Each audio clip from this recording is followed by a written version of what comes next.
Hello, everyone, and welcome back to the English Learning Podcast. I'm Jason, your host. And I'm Julia, your co-host. We're so happy you're here with us today. In today's episode, we're talking about something very important for all English learners. Stop thinking, start talking.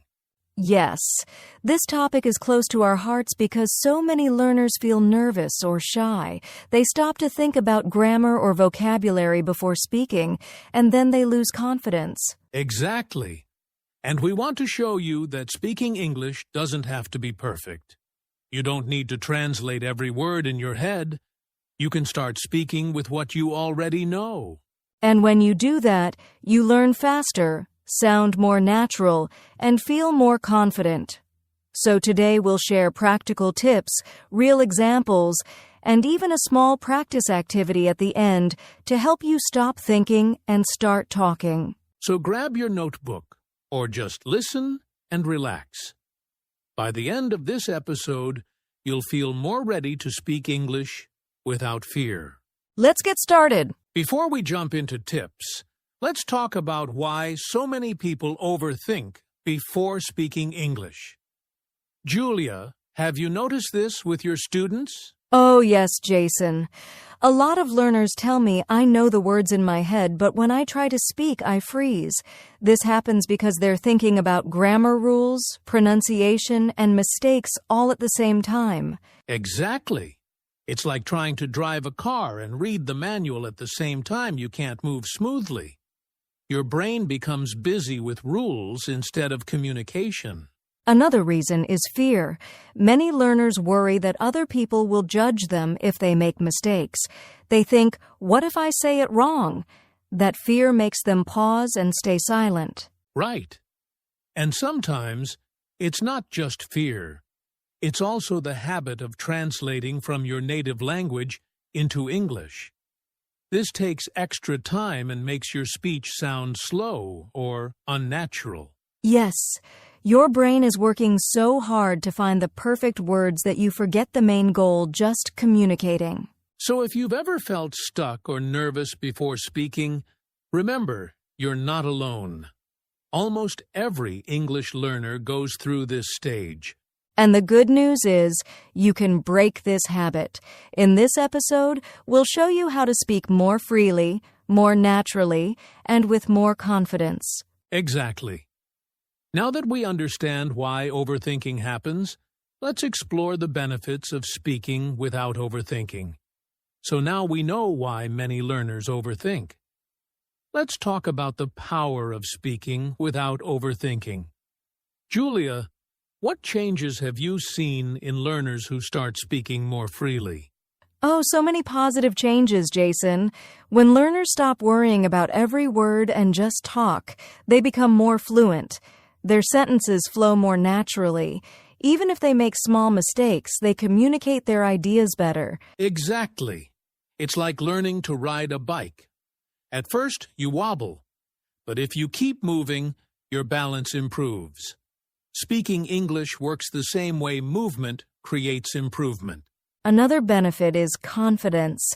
When you speak without overthinking, you start trusting yourself. You realize, hey, people understand me even if I'm not perfect. That feeling motivates you to speak more. Yes, and the more you speak, the faster your brain learns. You build automatic patterns in your head.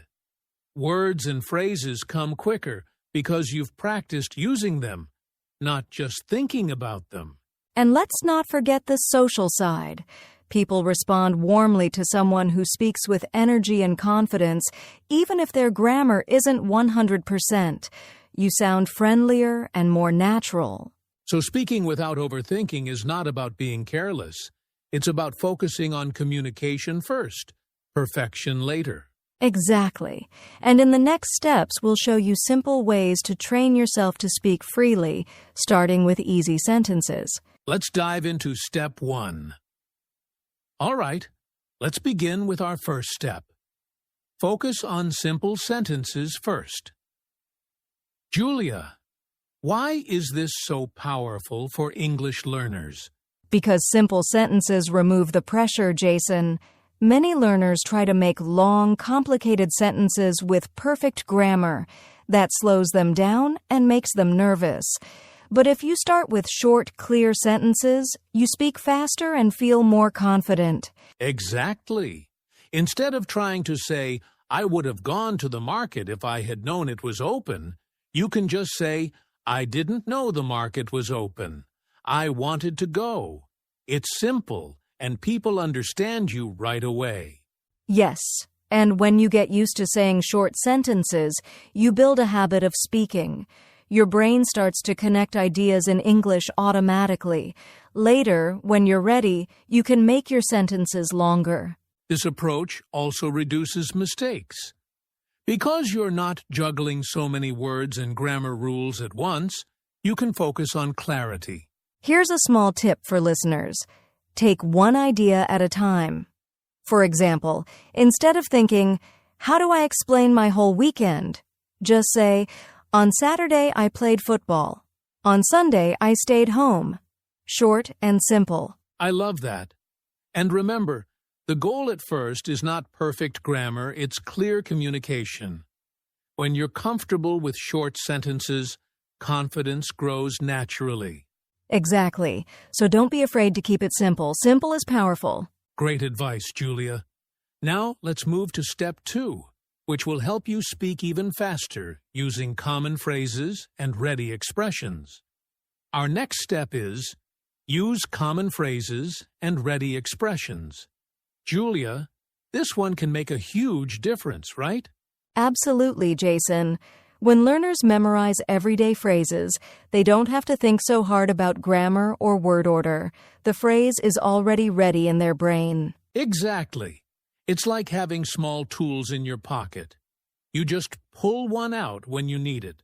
For example, instead of thinking, how do I say I agree with you? You can simply say, that's true, or I agree. Yes. Or when you meet someone, you don't need to create a sentence each time. Just use ready expressions like, nice to meet you, how's it going? Or could you repeat that, please? These are phrases native speakers use every day. And the more of these, the faster you can respond. You're not creating a sentence from zero each time. Here's a tip for our listeners. Make a small list of your favorite ready expressions. Practice them out loud until they feel natural. That way, when you're in a real conversation, the phrases just come out automatically. Yes, this is what helps you stop translating in your head. You've already practiced the phrase, so your brain doesn't have to build it again. And don't worry if you start with only 5 or 10 phrases. Even a small set can make you sound more fluent right away. Perfect. So remember, common phrases are like shortcuts to fluency. In our next step, we'll show you how to train your brain to think out loud in English. All right, step 3 is one of my favorites. Practice thinking out loud in English. Julia, what does this mean exactly? It means you speak your thoughts as they happen, even when you're alone. For example, when you're cooking, you can say in English, I'm cutting the vegetables, or I'm boiling water. You don't wait for a real conversation, you create your own practice. Yes. This is like training your brain to connect thinking and speaking. The more you do it, the faster your mouth follows your thoughts. Exactly. And it's great for shy learners because no one is listening. You can practice in your room, on a walk, or even whisper quietly in public. I sometimes tell learners to narrate their day. For example, I'm leaving the house, I'm walking to the bus, I'm feeling happy today.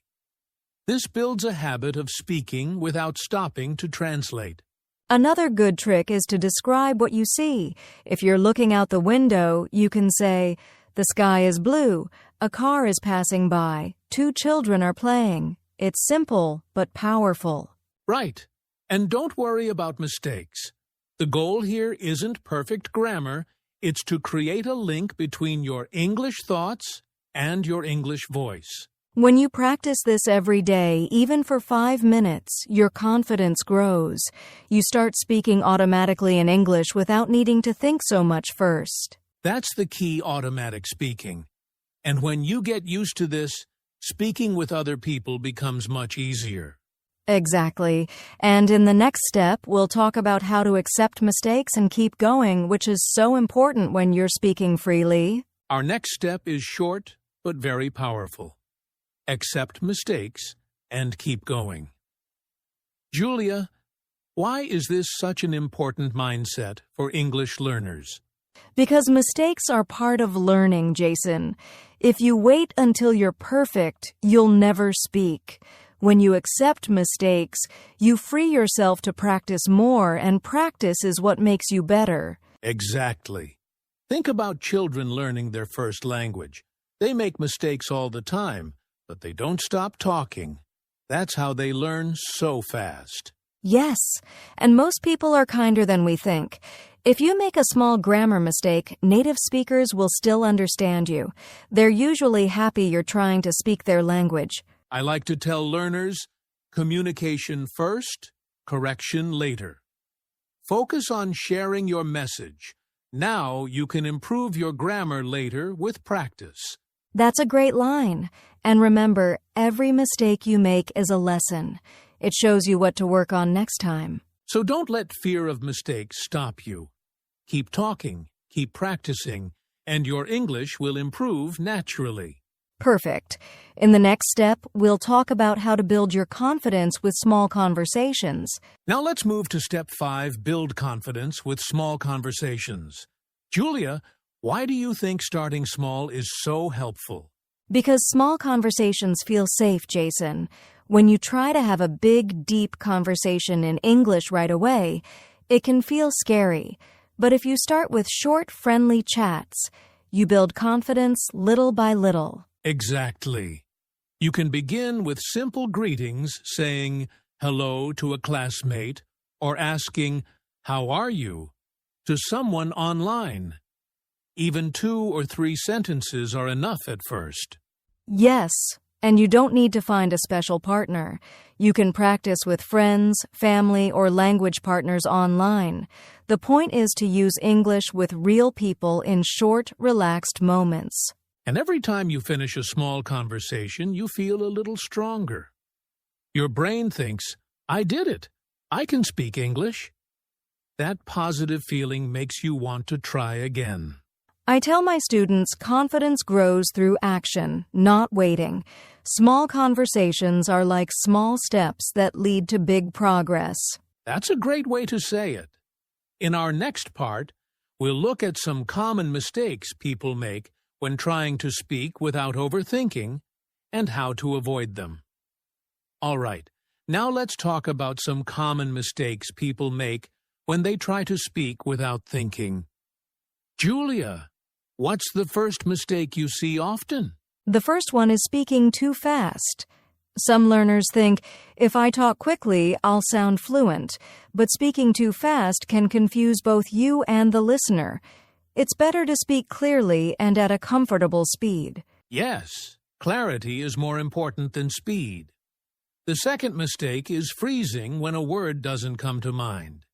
Instead of pausing and trying to translate, just describe the idea or use a simpler word.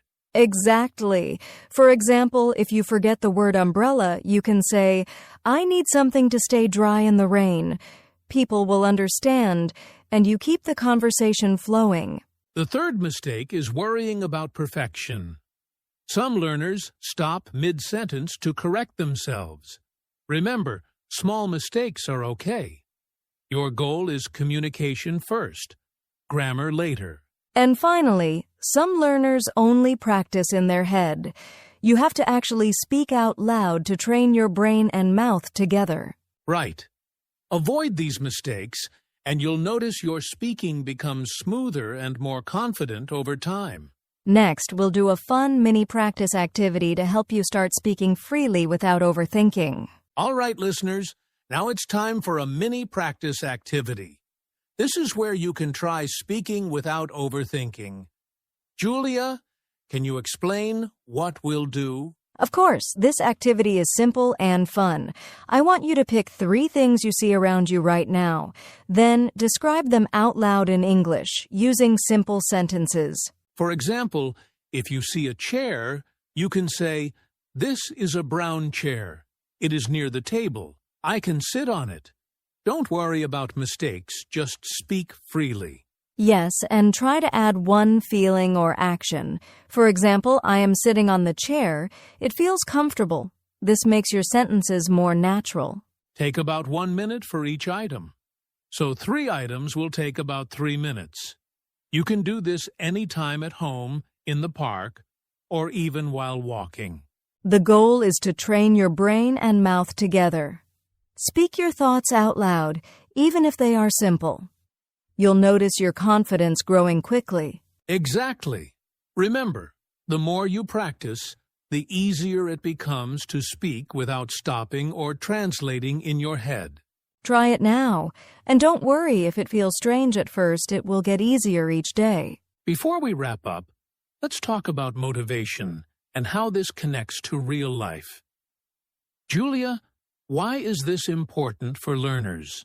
Because practicing speaking English without overthinking is not just about the language, it's about confidence and communication in real situations. The more you practice, the more doors open for you, whether it's at work, school, or meeting new people. Absolutely. I've seen learners start with tiny sentences, and after a few months, they can join real conversations, give presentations, and even make friends in English. That progress comes from starting small and speaking regularly. Yes, and it's important to celebrate every small success. Even if you spoke one short sentence today, that's progress. Every step counts. So remember, listeners, your goal isn't perfection. Your goal is connection, learning, and growth. Keep practicing, keep speaking, and don't let fear hold you back. Exactly. And the more you use these steps, simple sentences, common phrases, thinking out loud, accepting mistakes, and small conversations, the more confident you'll become in real-life situations. That's right. Now, let's finish with our outro. And that's a wrap for today's episode of the English Learning Podcast. We hope you enjoyed learning how to stop thinking and start talking in English. Yes. Remember, speaking freely takes practice, patience, and courage. Start small, make mistakes, and keep going. You'll see progress faster than you think. Don't forget to try our mini practice activity from today. And if you liked this episode, please subscribe, share, and leave a comment. We'd love to hear about your progress. Thank you so much for joining us today. Keep speaking, stay confident, and we'll see you in the next episode.